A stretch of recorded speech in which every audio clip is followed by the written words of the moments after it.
game is an amateur game. I mean, the professional side of it, there are idols and heroes and fun to watch them play. But I mean, if it wasn't for amateur golf, there would be no golf. You have to remember, when you play a golf course and you're out there for 4 hours or whatever, you're only hitting a ball for 15 minutes of that. So there's a lot of time to look around. Hello and welcome to another episode of the Top 100 Clubhouse podcast. I'm your host, James Henderson. I'm here with Jasper Miners, and today we're going to be talking about the PGA Championship. Now, Jasper's found out a few cool things about the history of the competition, that it was originally a match play competition. Yeah, I think I knew that. But the point being that from 1916 to 1957, it was a match play event. So, yeah, basically playing match plays, whittling it down to the last two, and then final head-to-head match for all the glory, which is a pretty cool format. I was reading about why it switched. Okay. Do you know why it switched? I have no idea. In 1957, the event lost money. So they switched to the popular stroke play of the time because TV networks preferred larger groups of well-known contenders. Well, it must have been a dud year for the big guys getting through the match play rounds. All the guys who were good at stroke play. So so the winner was Lionel, I'm going to put a French accent on this one, Hebert or Herbert or Hebert. Lionel. The fact that we don't know his name, either that's because I'm not an American, but I wouldn't say he's a standout name in golf history. And then Dow Finsterwald, which I think, look, Jack Burke Jr., 1956, year before, won it. Famous name. So heard of Jack Burke Jr., probably more for the equipment side of things. He had a line with McGregor clubs. I think that's where I know him from.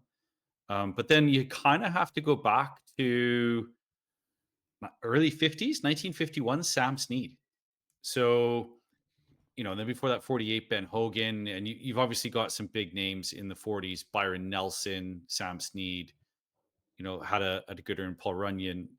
But yeah, you can see why. Interesting. The gentleman, Dow Finsterwald, who lost his match in 1957, ended up winning the first year of stroke play the next year. So imagine being runner-up. That's kind of an interesting one. And then it made no difference to who won it or who was competing, right? Well, here's an interesting one. So then the same, So a lot of the guys that continue to do well, and then you get into the Nicklaus Player and Palmer kind of eras, and of course we all know what happened then. So it's an interesting one that it was match play, and I guess that's probably the obvious explanation is that it was televised, and if you had two lesser known pros duking it out, it would be less watchable than if it was two well-known pros that made it into the two final spots. Yeah, of course. So I've been doing a little bit of research on why it was founded. Do you know why it was founded? Nope, you'll have to enlighten me on that one too.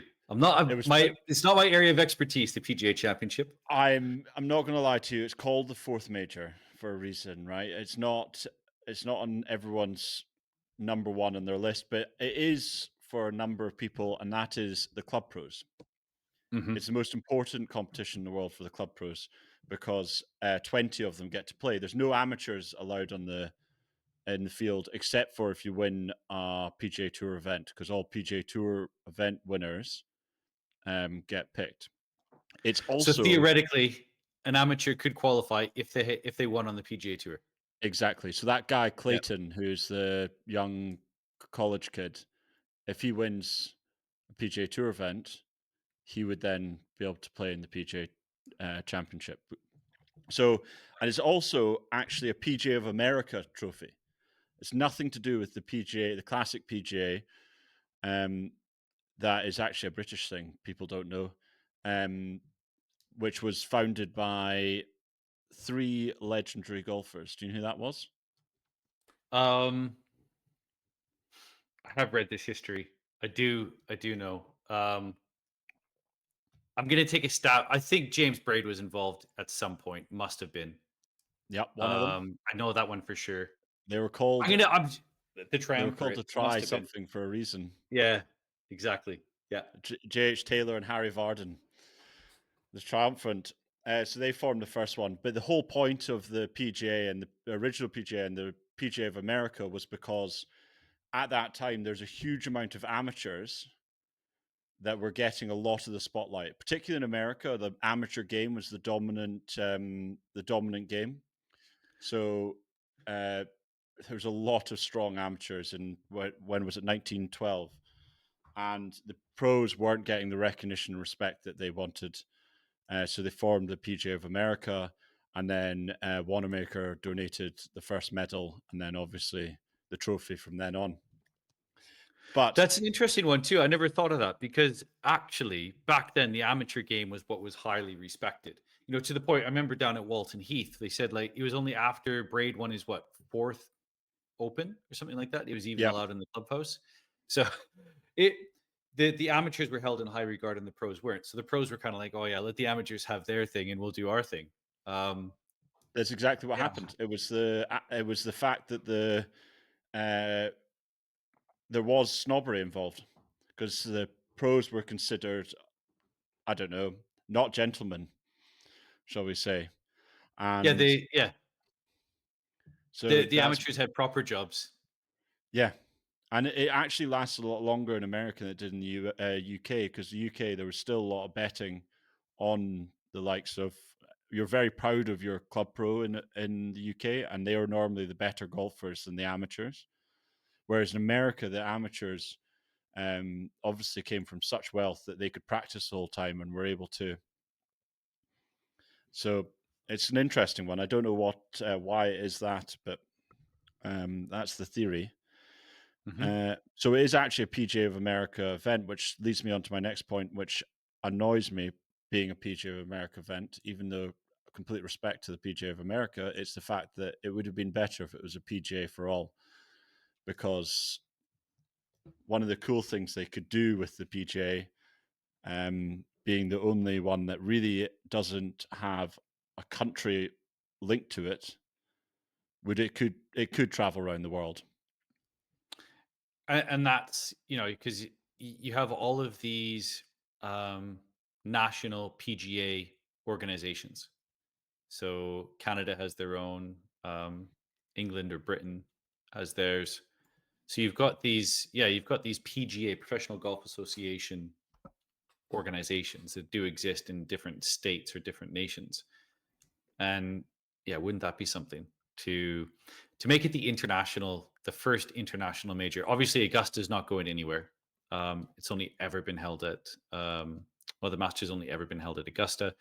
And what's interesting now too, even the Open Championship seems to have like their rota is set, and it appears that like there's not really going to be any new ones. I mean, it seems like they're doubling down on Royal Portrush, Sandwich, Birkdale. There's obviously moves afoot and leaks coming out into the press with regards to Portmarnock. Well, which is Obviously, St interesting Andrews. because I didn't have the British Open. I used to always call it the British Open 10 years ago, and Americans still do. But it's there was an obvious move by the RNA to remove British from the name of the Open, Yep. and it looks like the long-term plan from the RNA is to start going more international and outside the countries of Britain, which is Northern Ireland, Scotland, Wales, and England. And their first move has been the big, long discussions of Portmarnock. Yeah. I mean, even I think, and I don't think we're going too off piece saying that, because I think Rory came out last year and said that that would be a good move. Said something to the effect of the Open going. I think even at a local level, there's discussions at the club to see what they could do to make it more friendly or at least accessible, logistically speaking, to host bigger tournaments. And obviously, the end goal would be, if you're going to make changes, then why wouldn't you want the biggest tournament that you could have?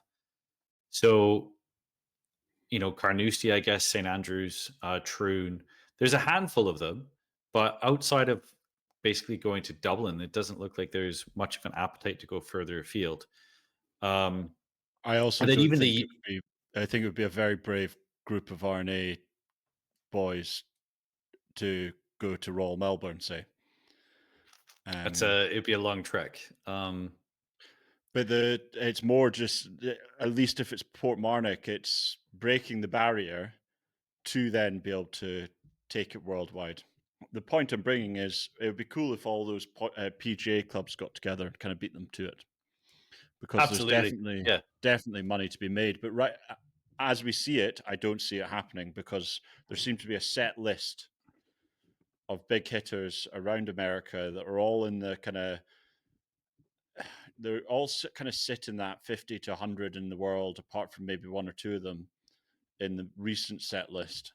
I guess that brings us back to that point where, so like the Masters obviously is Augusta, that's not going anywhere. You have the Open Rota, with the exception of Portmarnock, that's been touted for years, decades, even, that it could eventually do it. They brought it to Portrush. It was an unbelievable success. They've gone back now this year, and it seems like you have the U.S. Open now that is basically the schedule set until I think 2051. Yeah, Something like that. So they've kind of gone down the same route of saying, really hey, efficient, here's our right? rota. Yeah. It's really Well, I mean, efficient in the US GA. Good on them. it would be interesting to, like, if you had insider knowledge, which of course we don't. But does that tie in somewhere with the technology surrounding clubs and balls? And what I mean by that is, if they've said, look, we have to host the US Open at Pioneers 2 in 25 years, and now it's completely irrelevant. Like, we can't get to that point because we've already thrown down the gauntlet and said we're going to host a tournament there. I don't know if it's a multi-pronged approach, or the championship committee is just like, hey, why not? Let's get these things dialed in, and it would make sense. But again, I'm just, these are the things that I think about at night sometimes. It's maybe a bit But sad. at the end of the day, I would actually quite like to watch some of these guys play on more historic golf courses that are maybe slightly shorter, because it's fun watching them do these things, bomb and gouge. Well, I mean, and that brings us really to the crux of this this week's podcast is, so it was match play, now it's stroke play. If it's a stroke play tournament for whatever reason, it seems like in the majors they want to keep it basically around par, especially at the U.S. Open. I think the Augusta probably won't get that back unless it's really, really windy. Unless there's really dire conditions for an Open Championship, the British Open, you're probably not going to get scores around par, especially if the wind doesn't blow. But the PGA, you could literally play this course in a match play format on any course in the world. And because scores are relevant, it just comes down to how many holes you win. You could literally host it anywhere. Yeah. And you could have 16 drivable par fours. But yeah, it could be quite fun watching a group of them go to North Berwick and have to deal with a wall or something. No, absolutely. I think that's the point. And I think what kind of, when we were talking about discussing this, like what brought us to this point was, there is a pundit that wrote that the LPGA is in a unique situation at the minute where a lot of these big tournaments are being held at courses that don't really pique the curiosity of most watchers. So people that tune in, I mean, I'll be honest, like outside of the majors, if I tune into a PGA tournament, and even if it's got a half decent field with some household names battling near the top, if they're playing at a random TPC course in San Antonio, I'm just not interested. And that might be more of a reflection that I'm not interested in the players as much as I am the golf course. So I've got to take that into account. But there is some sort of, I do like what they've done where they have 5 or 6 on rotation, and it's not a huge number, but yet you still understand and know these golf courses. They're well recognized names around America, and particularly the one that's going to be hosting it this year in Quail Hollow. Quail Hollow's hosted the Wells Fargo for God knows how many years. Yeah. So you kind of know Quail Hollow. Everyone's heard of the Green Mile, the last 3 holes being so tricky and things like this. So it does build suspense as stories get told over these. Augusta have done it so well for years. The places like Muirfield, Royal Liverpool, everyone knows of these historic old winners at Royal St George's, at wherever. It's there is something to be said about returning to the same venue, which is very much against what I should probably be standing for. But in terms of a viewership, it's quite cool. Well, I think that's sometimes the draw. I was talking to someone about this the other day. So an interesting gentleman who first played Augusta in 1976. He's been back 10 times to the property to play it multiple times per day. On multiple days per visit. So I don't know how many rounds he's got. If you work it out, he's probably at 20 or 30 rounds around Augusta. And that's what he was saying. He said it's great for a viewership point of view because everybody feels like they know the golf course. So, you stand up on iconic holes and you're like, I can tell you which hole that is, which probably doesn't happen very often on mini golf courses. But he said the other thing why are there so many why are there so many players that have won at Augusta multiple times? And he says because local knowledge means a lot at Augusta. So if you've won it, then you can go back, you can play it again. So there's once you get one over the line, it basically increases your odds every year to follow that you'll get another one under its belt. And maybe that's good news for Rory fans. And do you know what's crazy too is even every year Freddie Couples seems to be on the front page of the leaderboard for the first 2 rounds. Do you know what I mean? Every year, no. Friday sat if the tournament ended on a Friday, Freddie Couple would be they would just give him the jacket at the beginning of the week, I think. Well, talking about the domineering of a golf course, a great example is the Tiger Woods winning a major again was probably down to his knowledge of. And there is someone who will be in the field, unless injury, who is considered a bit of a king on Quail Hollow, and that's Rory McIlroy. Yeah, holds the course record, I believe. Holds the course record at 61, I think, and then he's won 3 times, one being a major. If he wins this PGA, he'll be the only person that's won 4 times at Quail Hollow, because there's been tournaments hosted at Quail Hollow since the 70s. So there's one other person who's won 3 tournaments, PGA tournaments at Quail Hollow, and he is, he's an architect. It's Tom Weisgoff. Well, I'm gonna have. Is it Tom Weisgoff? Okay. Yeah, so he was called Terrible Tom back then, but he was he won. He's the only other person that's won 3 times at Quail Hollow, and they've hosted countless tournaments. So yeah, it'll be interesting to see what happens with Rory, because I was diving into the why it suits him. Okay. Do you know? So Rory's best part of his game is probably his driving. Yeah. He's been up on the tour leaderboard for driving. It's the most natural thing for him. And it's got the highest percentage of stroke gained by winners in driving. Top100golfcourses.com has set the standard for golfers worldwide, and now you can wear that standard proudly. Premium apparel and exclusive gear for those who truly know the game. Shop now at top100golfcourses.com. So if Rory is driving the ball well going into the PGA, he's going to have a really good chance of winning.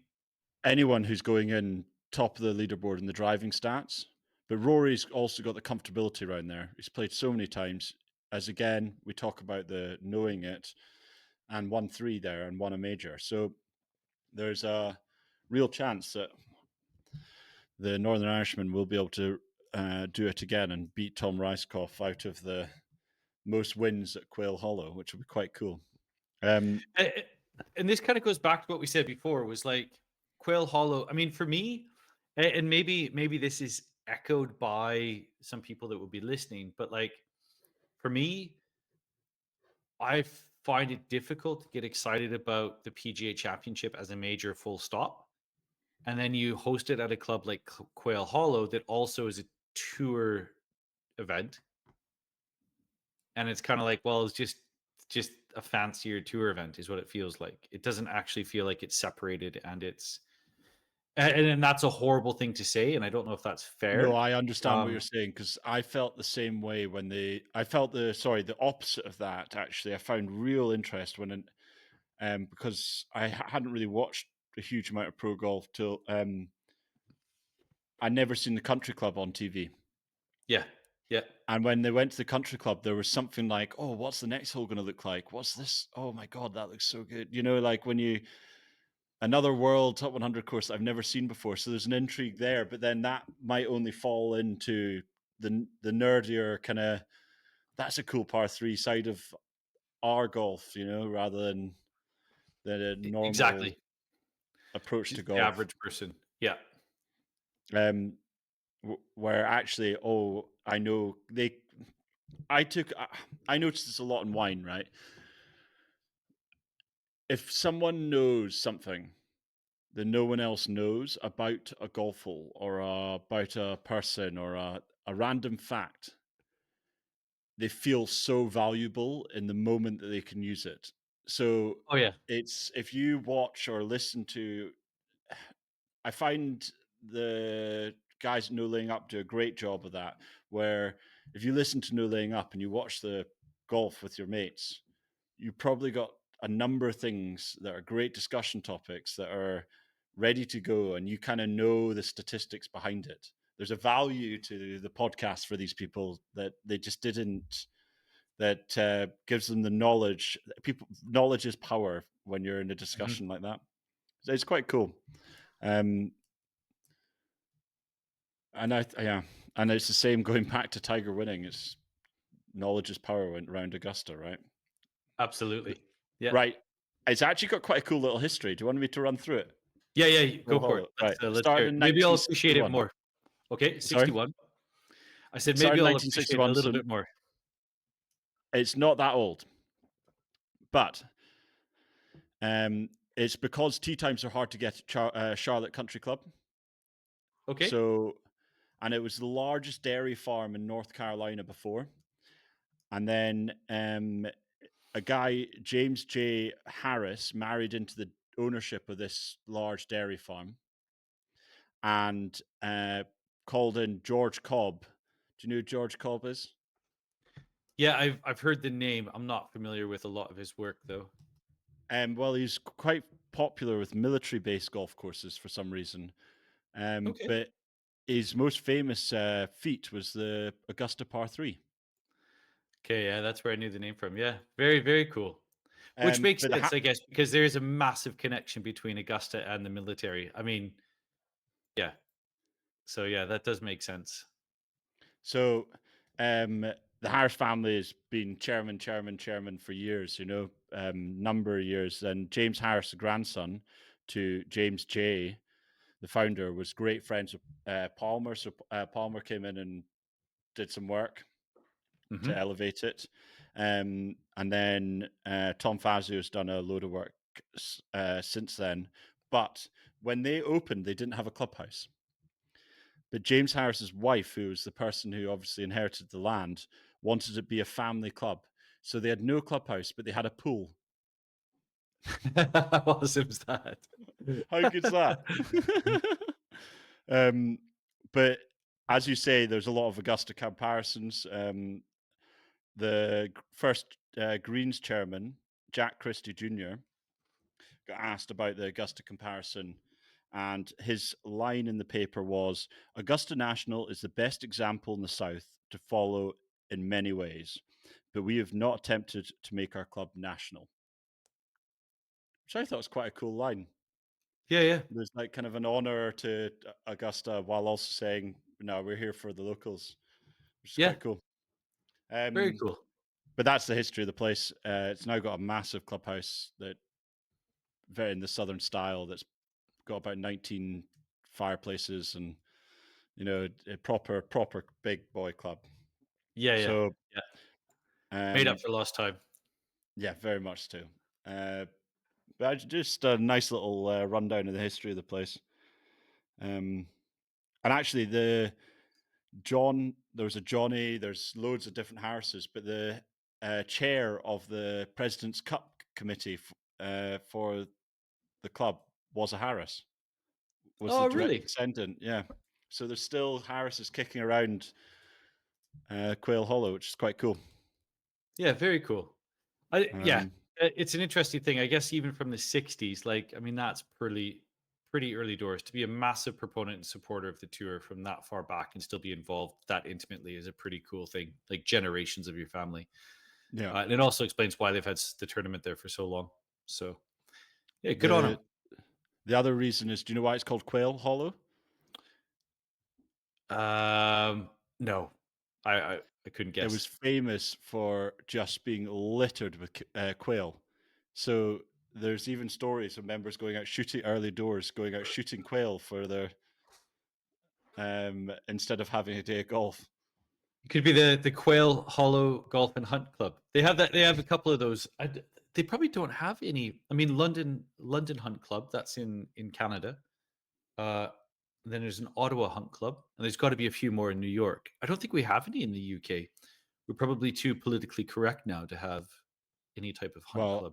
I won't say which, but I know a great story of a past captain going out onto one of the golf courses, the open rota golf courses during COVID and shooting things.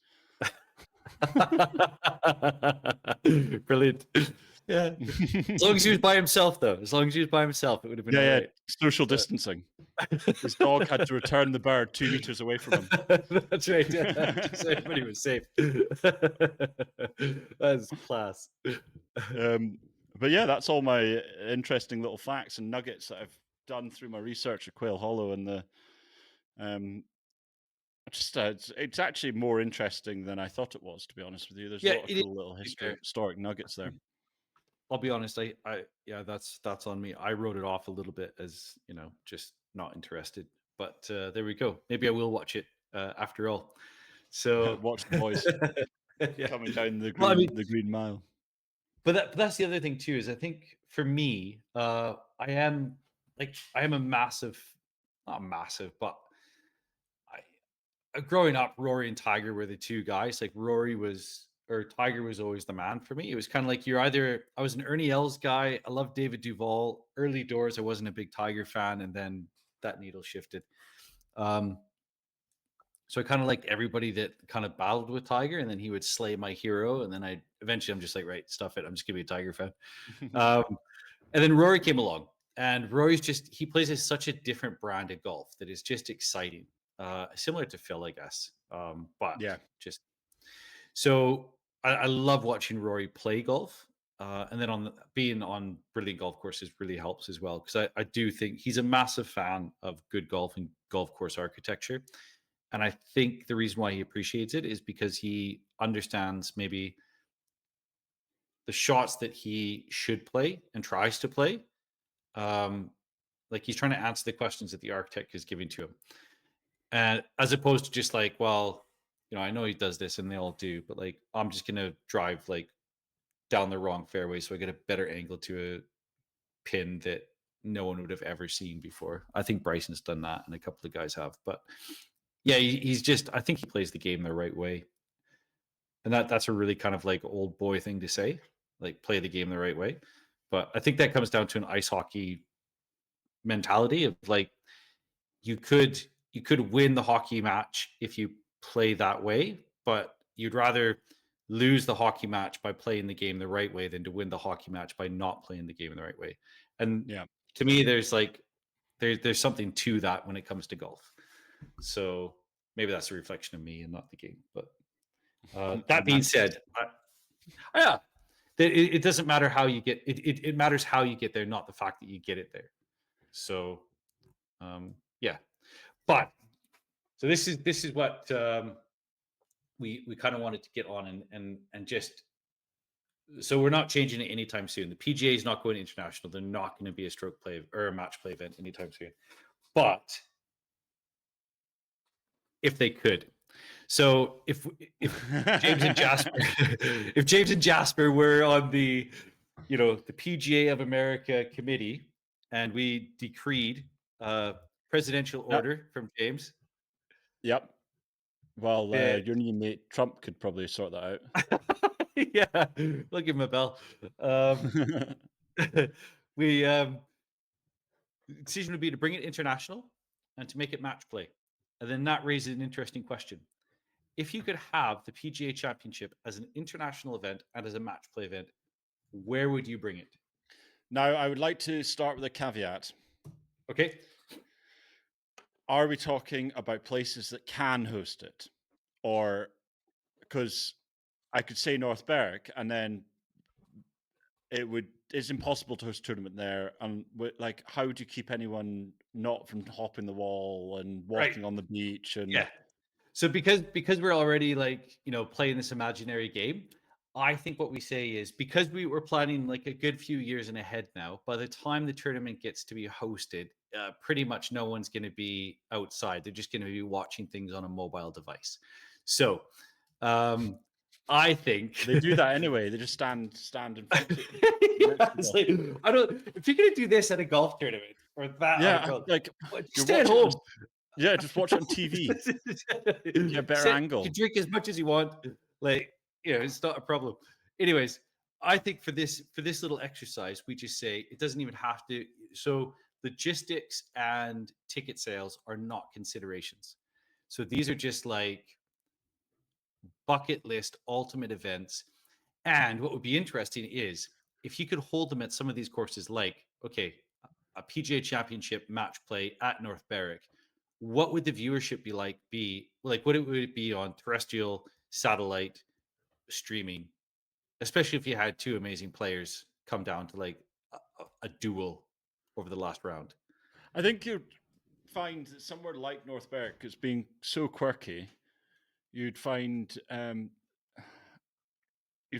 lot of the top end pros would either struggle or would either flourish. It depends. Someone like Phil Mickelson would have flourished at North Berwick, where you have these incredible, really tricky wedge shots that you have to, and that's the reason why. So a great example of it is there's a reason why 70 pros and caddies came from the Scottish Open to come play North Berwick during the Scottish Open.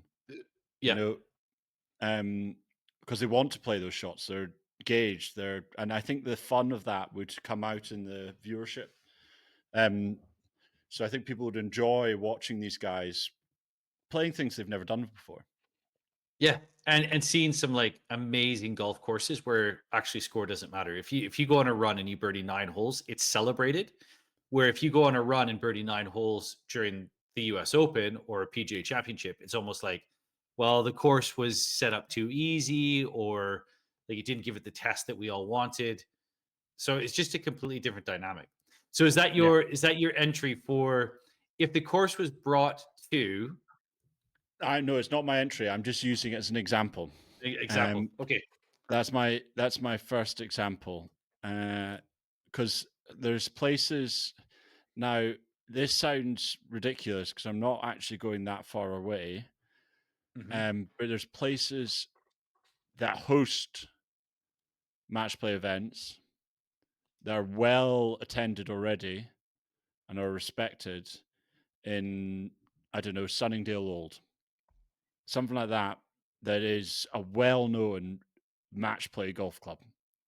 And the reason it's a match play golf club is because it's bloody good for match play. And people go out and watch these matches all the time, like it's an actual thing. So there's a tried and tested truth to that. So I'm just thinking, hit me with what yours would be.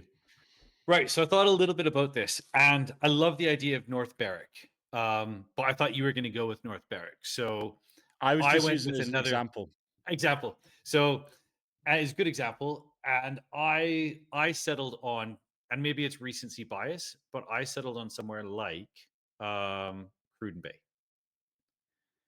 It's And the reason same. why I picked it's exactly the same. Exactly. And I do think that it'd be really difficult to get that many people there. But if you set up, you could basically set up stands all along the top. Not that it's about that in our little scenario, but the viewing wouldn't be good, but it'd be a hell of a watch. And and you could get them into the dunes through the middle of the course. You could get a few in there, but not that that's important. But I think a course like Cruden Bay being relevant again on the international scene, um, I think it'd be really cool to see them play like blind shots.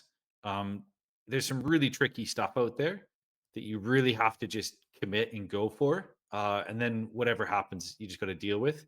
But I love playing that type of like kind of swashbuckling golf in that type of arena. I think it would be a really cool thing. So I, kind of cut from the same cloth as Cruden Bay, but I'm absolutely sold on the fact that Cruden Bay's first, well, 1-2 drive, for 17, 18, you can 5 really, you can see it all from the clubhouse. yeah, So you've got a natural amphitheater for half the bloody golf course. It'd be Yeah, yeah. really cool. Yeah, it'd be an amazing setup. So, and it's just a cool golf course. Again, it would just be overpowered now, and unless the wind was really blowing, you would never hold a big tournament there. But that would be a really, really cool place to see a big tournament being played, match play on. But that was Yeah, just it that would was my be. thought. I'm trying to think of international stuff, and one that would be very cool would be Royal Hague, because it's got that quirkiness. It's got a lot of weird elevation changes and obscure bounces and approaches that you just don't get to play often. That's a good shout. I wouldn't have thought of Royal Hague, but that is a really good shout. And if there's not many people that would have seen it. You and I got to see it last year, which was epic. We really enjoyed that along with Japan.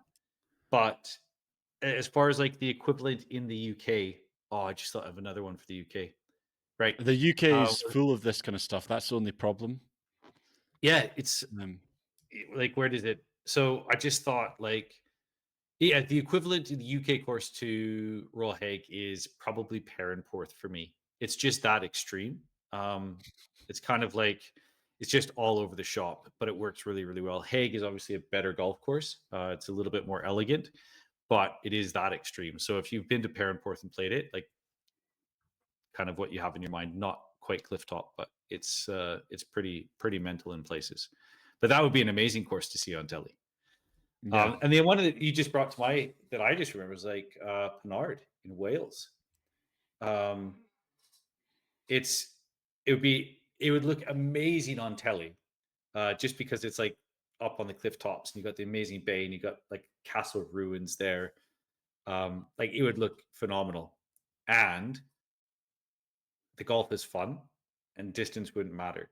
So that type of a match play golf club where you basically from the first tee you're like, I just need to make as many birdies as possible. That's the type of golf that would be really exciting. And if it was that exciting, maybe people would turn in right till the very end. Because anything could happen, you get trapped in the wrong side of something and you're screwed. Yeah. How about something, you know it better than me, but how about something down in the Australasia region? So, I mean, I'm such a fan of Royal Melbourne. Like the composite course, you could hold any tournament on any day and it would do well. Like, honestly, if tomorrow they were like, hey, we've lost the course at Augusta, we just need to relocate this. We're going to go to Royal Melbourne Composite and we're going to hold the first Masters ever there. They could do it tomorrow and it would hold up. Like, it's an amazing golf course, and the composite, it has to be. I've not seen Shinnecock and I've not seen NGLA, but those are the two that I've heard. Well, in Pine Valley, that would even have a chance of sticking, like holding their own against it. So you kind of have the big five. So yeah, Royal Melbourne, any golf course was there. But I was thinking about this. Some of the other courses would be really cool. Like this is where you could actually get like maybe a newer course. Peninsula Kingswood North is quite extreme in places.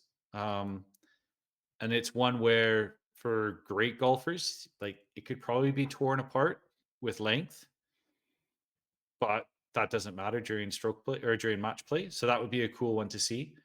And then I think if you could go to, again, if you could go to any golf course and it didn't matter, like Atari ET would be an amazing venue. Again, optics would be incredible on telly, and the type of golf that's there, it's firm, it's fast, it's fescue. It's links golf in its finest form, just in a really nice environment with great sea views. So We've the now, other one, sorry, the other one in New Zealand, Paraparaumu Beach. And the well, reason why is because it's on a really small parcel of land, but it's really, really difficult. And again, I think the best that Tiger could do on it was 5 or 6 under, and he played multiple times. So yeah, I think that's even where we'll get some people writing in now. But I think that was where like Stevie Williams brought him there and brought him around, and I think he couldn't do any better than 5 under. So it's a difficult golf course. It really, really is. But it'd be a fun one to watch a match play tournament on. well, I'm now onto the idea of watching golf. There's obviously in that area you've got kidnappers would be visually stunning from the on the TV. Yeah, that's one I didn't even think about, but that is a good shout.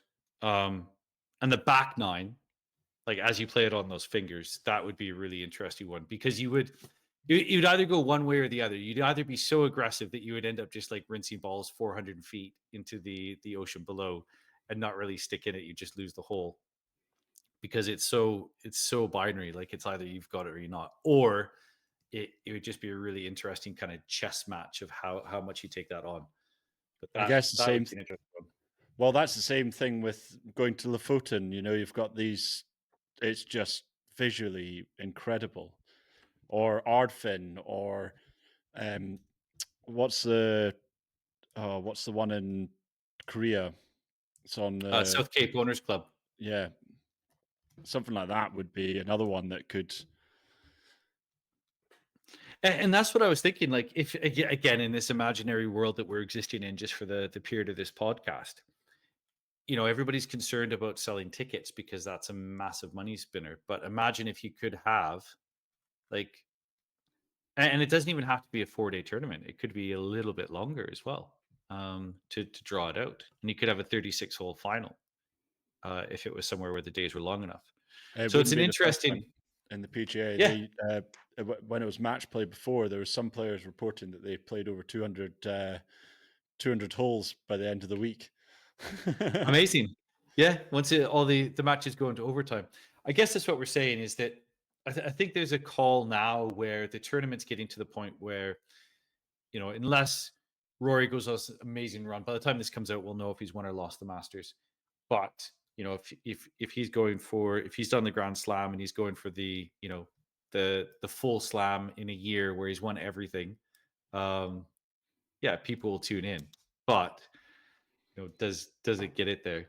And I think in its own right, the PGA, well, either has to get more interesting venues or come up with a different format.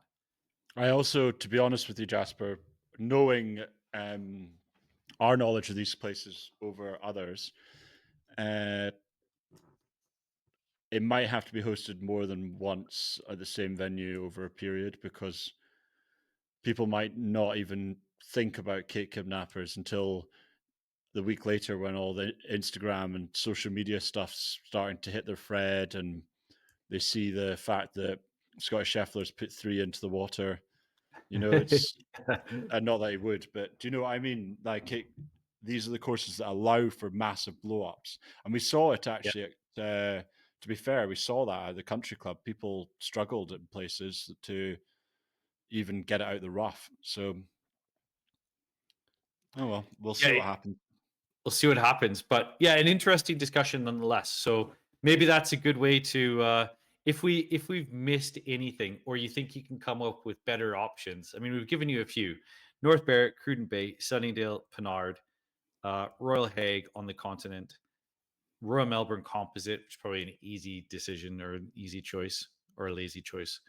Paraparaumu, Tara ET, and somewhere like Peninsula Kingswood, and I'd even throw Victoria in there. Could we chuck in somewhere like Lahinch or Ballybunion as well? Yeah, so an Irish one. I think those two are great shouts. Lahinch, if it was windy. And again, I love the idea of the golfing public at large seeing players. I mean, when the players played the Irish Open at Lahinch, they loved it. Yeah, they loved it. So we'll see what happens. Right. See what happens. I need to get going. So thank you very much, Jasper. And thank you to everyone who has listened to our episode on the PGA. We're just having a bit of a chat and a bit of a fun, telling a few stories. And we'll see you next week. Thank you very much for listening.